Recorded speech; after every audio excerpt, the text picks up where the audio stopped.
Hi RE590 students, this is one of the Realtor University librarians, Kate Stockert, and I wanted to do a short presentation on the watershed paper. So we're going to take a look at the watershed paper from 3 different levels. We're going to start local.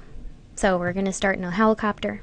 Here's you, here's me, hello friend, and here's our town that we're going to take a look at. So some of the questions that you'll want to ask at the local level include, what information does my town, city, or county publish on water sources in my area? A lot of local municipalities are fantastic in the data that they have available on their website. If you run a quick Google search for your city or town or county, you might get lucky and find this information on their website. You might want to take a look on what videos, reports, or documents that your town or city or municipality publishes on water quality and water treatment. And then you might also want to consider what rivers, lakes, springs, aquifers, or any other water sources feed into your water supply, and consider where you might find more information on those water sources and their histories. Sometimes if you have local nonprofit environmental organizations, they might publish information on those rivers and lakes and springs, and maybe some of the contamination issues or water quality issues that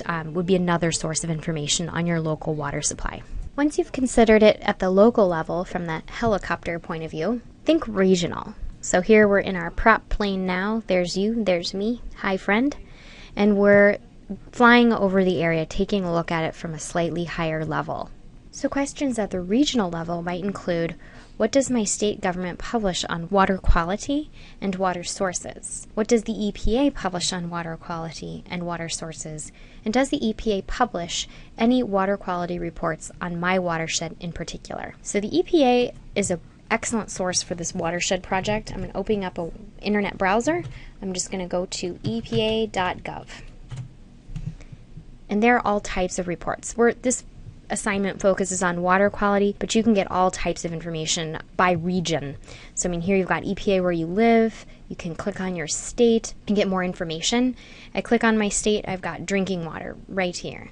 I can click on that and find all sorts of reports and videos, water quality reports, and envirofacts and such. So the EPA is a great source for that type of regional information on your water supply, kind of from a more geographic-based area, a little broader than your city or town. Now, this assignment requires you to include a few peer-reviewed sources, which is a challenge because if you search for your particular watershed in a database like ProQuest, odds are you're not going to come up with any results. So the question is, how do I fit peer-reviewed sources into this watershed paper? That's where you got to get into your jumbo jet and take a look at things from the 30,000 foot level. So instead of focusing on your watershed, think more about things like the politics of water.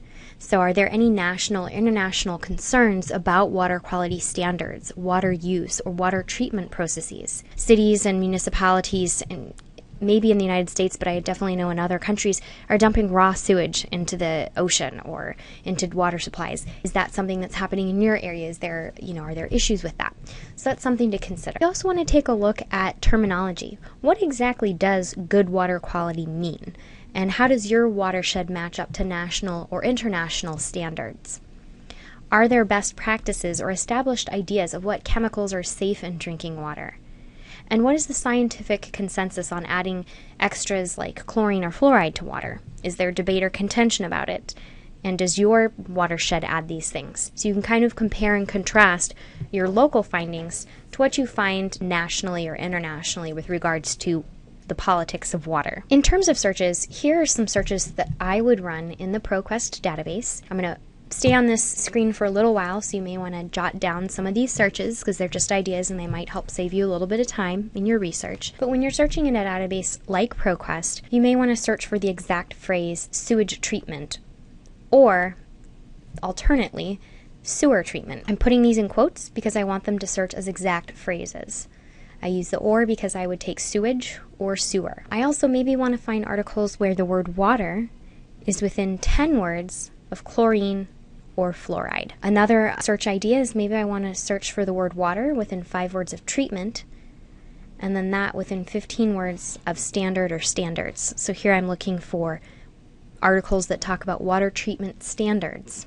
If you need something a little more simpler in searching, you can search water quality. Or maybe I want to search kind of a similar one to this one, drinking water within 5 of the word standard or standards, which is what the asterisk will do here. Standardized, standards, standard. Another idea is wastewater treatment. So you may want to write some of these down and plug them into ProQuest and see what you get. I will run a few of these as an example. So let me open up the Realtor University Library website, which you hopefully know. It's www.realtorulibrary.org. We're going to go into the Find section. Specifically, we're going to take a look at articles. Now we're going to run a search. If you need the password, let us know. And now once you are logged into the ProQuest database, we want to specifically check on peer-reviewed because that's what the assignment asks us to find. And I'm going to paste in one of those searches that I showed in that previous screen. And then I'm going to click on the magnifying glass to run a search. And here we get 314 results. Can kind of scan through them and see if there's anything good. So for example, scrolling through, I have this one, Water, People, and Sustainability, a systems framework for analyzing and assessing water governance regimes. So it's kind of an intense title, but you can see it comes from a journal, Water Resources Management. So that might be a journal worth searching as well. If you click on the article, you can read the full text, can download it and save it as a PDF if you need to. If you want to take a look at this journal that it's in, I can click on Citation Abstract and then Water Resources Management if I want to view all articles and issues in this specific magazine, because this might be another way to get more articles. So what do we have, for example, in the most recent issue? I will click to, it looks like the most recent one is from October 2013. Here I can view all of the articles. I mean, this looks like a great one. Groundwater Resources Sustainability, Past, Present, and Future. Water Network Partitioning. Some of this gets a little detailed, but you never know. You might be able to find some good stuff in these articles.